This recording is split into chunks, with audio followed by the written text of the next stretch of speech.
In today's video, I'm going to teach you how to remove a contact from a group in Outlook. This is a simple process, but I'll take you through each step to ensure you feel confident managing your contact groups. Let's dive right in. First, you'll want to open Outlook. Just locate the Outlook icon on your desktop, in your taskbar, or within your Start menu and click it to launch the application. Now that you have Outlook open, the next thing you need to do is navigate over to the People or Contacts view. You can find this option usually at the bottom of your Outlook window. It's crucial for organizing and editing your contact group since from this view, you can access all of your saved contact lists and groups. Once you're in the People or Contacts section, scroll through or search for the specific contact group you'd like to edit.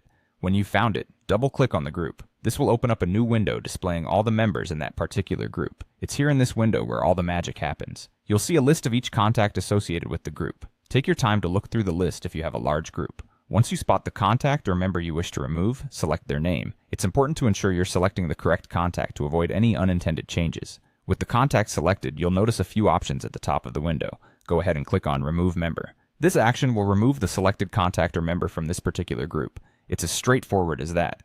Rest assured, this action doesn't delete the contact entirely from your overall contacts list. It simply removes them from the specific group you're editing, so you can always add them back later if you change your mind. After making your changes, it's essential to save them. To do this, simply click on the Save and Close button.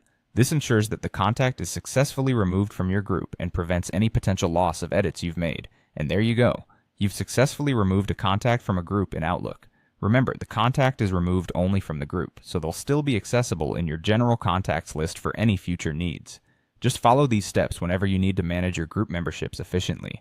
Closing out, practice makes perfect. So, try this a couple of times to get the hang of it. You'll soon be editing your contact groups with ease. If you found this video helpful, don't forget to like and subscribe for more tips and guides. Thank you for watching, and happy organizing.